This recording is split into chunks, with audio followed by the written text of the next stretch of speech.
whale watching right here in Canada. Yes, you know, I guess I'm probably best known for my international travels, but right in our own Canadian backyard, there's some fabulous locations, especially on our west coast, which is right next door. I was on the west coast yesterday and just got in last night. But this is a boat that I've used many times in the formerly called Queen Charlotte's, now the Haida Gwaii as of about 2010. Right. And this is the boat we use. There's good populations of stellar sea lions. There's a big bull in the middle there. We had one come right over to our boat to have a quick visit.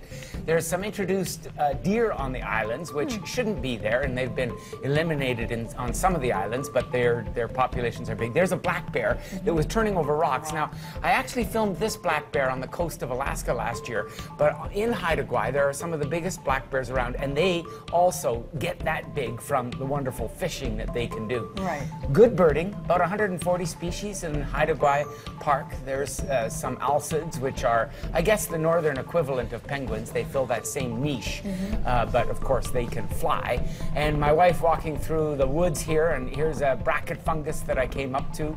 And I suppose the Haida Gwaii, of course, the name Haida Gwaii means place of the Haida. These are some of the Haida sites. There used to be, before colonial contact, some 100 villages with about 10,000 Haida. Their numbers dropped to 350 by the turn of the last century because of the introduction of smallpox, but there's some very special places that one can visit. And in the forests, especially in the spring, it rings with the sound of birds. That was a type of grouse.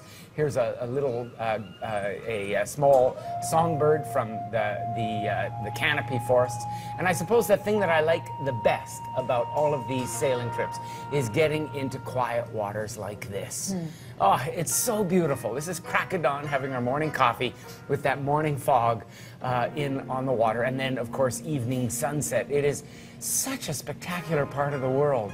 And in those quiet days, looking down through the clear water, seeing this is the lion's mane jellyfish. And then one evening, I had something, I think it was something nuptial going on here, but some calamari coming right over to it. Nuptial. I think so, yeah. and this is a fellow by the name of Tassilo. He's I guess, a modern-day hippie. He moved on to the islands in a place called Rose Harbor, right at the southern end. He operates a bed and breakfast down there. He came on board our boat and played some songs for us. He was absolutely amazing with his music capabilities. And this is his backyard. Wow. Some fabulous walks in the area. Of course, since he lives in the southern part of Haida Gwaii, he's right close to the famous Minstance former village with those beautiful totem poles. And I had to show this. I'm going to end with this bit of video.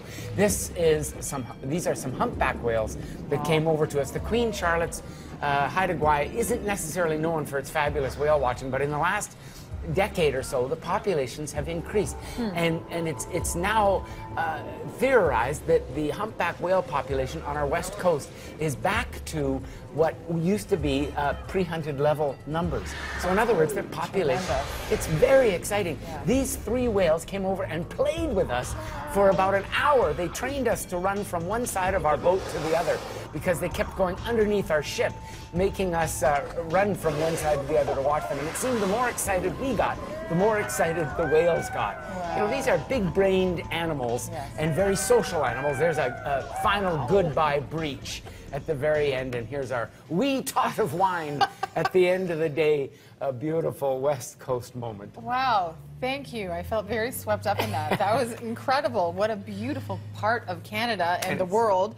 Yeah. Now you have an upcoming adventure. I do. CMH, which is Canadian Mountain Holidays. Every year for the last number of years, they've invited me to come as a guest naturalist. That's heli hiking. During the winter, they're best known for their heli skiing. But this is heli hiking, where we use the helicopter as a taxi to get a vertical mile above the valley bottom in the Bugaboo area. And here's some of the peaks around. Actually, that's their Via Ferrata, which you can safely climb to the summit of one of the peaks. And I've actually done the Via Ferrata a couple of times. But this is the backyard. It is paradise up there. Oh. I've been mountaineering since high school, but to get into these types of alpine environments in the Purcell Mountains is a very, very huge chore. But with the helicopter, it's a taxi into the high country, and then of course you go with the CMH guides, and I'll be accompanying on those heli hikes. And in the evenings I'll present some of my favorite mountain slideshows and videos that I'll be putting on. So, well, this sounds incredible. If you are interested, it's happening August 5th, and links and information to this, breakfasttelevision.ca.